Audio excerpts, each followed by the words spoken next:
Pernah nggak sih kalian kepikiran apa bedanya distribusi musik sama publishing? Buat musisi independen, pertanyaan ini sering banget bikin pusing. Kelihatannya mirip, padahal perbedaannya itu bisa nentuin seberapa tebel dompet kalian dari musik. Bayangin deh, lagu kamu akhirnya rilis di semua platform digital. Angka streamingnya naik terus. Tapi yakin nih semua uangnya beneran masuk ke kantong kamu? Kenyataannya, banyak banget musisi yang tanpa sadar ninggalin uang mereka nyangkut entah di mana. Nah, ini dia rahasianya. Setiap satu lagu yang kamu ciptain itu sebenarnya adalah dua aset yang berbeda. Iya, beneran, dua. Dan kalau kamu paham bedanya dua aset ini jadi kunci utama buat mastiin kamu dibayar penuh tanpa ada yang kelewat. Oke, jadi ayo kita bedah dari fondasinya dulu. Semuanya itu intinya ada di satu konsep ini. Satu lagu, dua hak. Kalau kamu udah ngerti konsep ini, semua hal rumit soal royalti musik bakal jadi jauh lebih gampang dimengerti. Serius. Gini deh, biar gampang. Anggap aja rekaman master itu mobil yang udah jadi, produk akhir yang siap kamu benerin di Spotify. Nah, komposisi itu cetak birunya, desain, lirik, notasi, semua kerangka yang ngebangun mobil itu. Keduanya jelas berhubungan, tapi secara hukum dan bisnis, mereka itu dua hal yang beda banget. Oke, kita udah punya mobil dan cetak birunya. Sekarang kita fokus ke mobilnya dulu, alias rekaman suara kamu. Siapa sih yang bantu kamu memajang mobil ini di semua showroom digital di seluruh dunia? Nah, disinilah peran distributor musik masuk. Jadi, tugas distributor itu ngapain?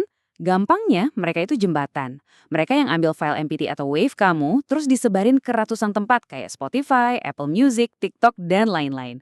Tanpa mereka, lagu kamu ya cuma bakal diem aja di hard drive.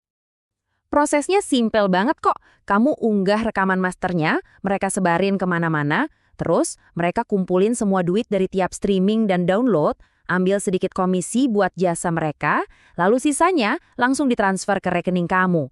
Praktis dan efisien. Nah, nama-nama ini pasti udah sering kalian dengar kan? Mereka ini pemain-pemain utama di dunia distribusi. Tapi ingat ya, model bisnis mereka itu beda-beda. Ada yang sistemnya bayar tahunan, ada yang ambil persentase. Jadi penting banget buat riset dulu mana yang paling cocok buat karir musikmu. Oke, urusan mobil alias rekaman udah beres. Sekarang kita balik lagi ke aset yang sering banget dilupain, padahal nilainya gede banget. Cetak birunya, yaitu komposisi lagu kamu. Nah, buat ngurus yang satu ini, kamu butuh partner yang beda, namanya administrator publishing. Dan ini poin yang wajib banget kamu catat. Admin publishing itu nggak ngambil hak cipta kamu. Beda sama publisher tradisional.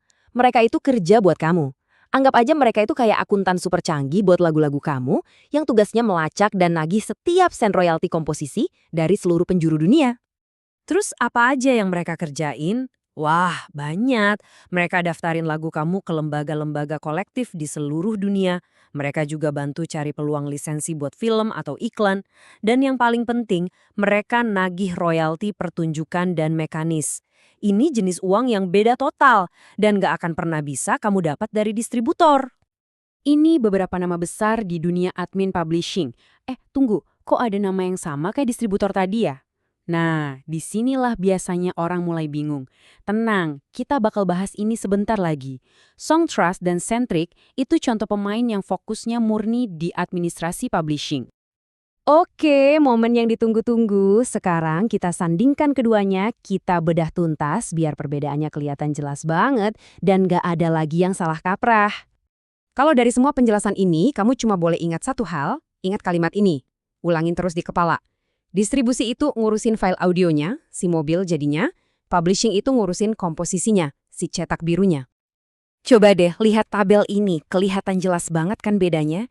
Di satu sisi, distribusi itu fokusnya ke rekaman suara, ngumpulin duit dari streaming. Tugas utamanya ya logistik, masukin lagu ke toko-toko.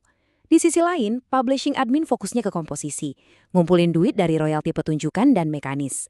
Tugas utamanya administrasi, daftarin dan nagih royalti secara global. Dua dunia yang sama sekali berbeda. Oke, teorinya udah dapat. Sekarang kita bahas pertanyaan-pertanyaan di lapangan yang sering banget bikin musisi garuk-garuk kepala. Nah, ini dia nih, biang kerok kebingungannya. Kamu pakai CD Baby buat distribusi, terus tiba-tiba mereka nawarin upgrade ke CD Baby Pro. Apaan tuh? Bedanya apa? Apa kalau daftar yang satu otomatis dapat yang lain? Jawabannya singkat, padat, dan jelas. Itu dua layanan yang beda. Daftar distribusi standar itu nggak otomatis mendaftarkan kamu ke layanan publishing mereka. Kamu harus daftar lagi, bayar lagi secara terpisah. Dan ini fun fact-nya, seringkali layanan publishing mereka itu sebenarnya dioperasikan sama perusahaan lain. Contohnya CD Baby Pro itu di belakang layarnya adalah Songtrust.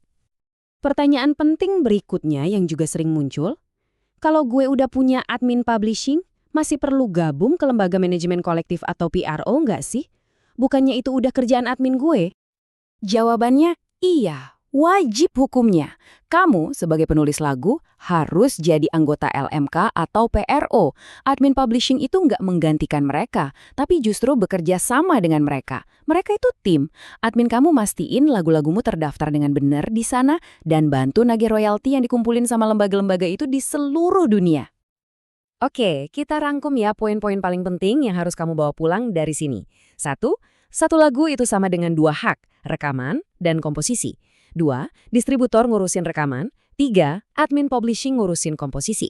Dan yang paling krusial, buat dapetin semua uang kamu, kemungkinan besar kamu butuh keduanya. Dan sebagai penutup, ada satu pertanyaan buat kamu renungin. Sekarang kamu udah tahu ilmunya. Kamu nggak cuma bisa ngumpulin uang dengan benar, tapi kamu juga bisa mulai mikir strategis. Kira-kira mana yang bakal lebih berharga di masa depan? Rekaman master kamu atau komposisi lagu kamu yang bisa terus hidup dalam berbagai bentuk? Jawabannya ada di tanganmu, dan itu yang akan membentuk karir musikmu ke depannya.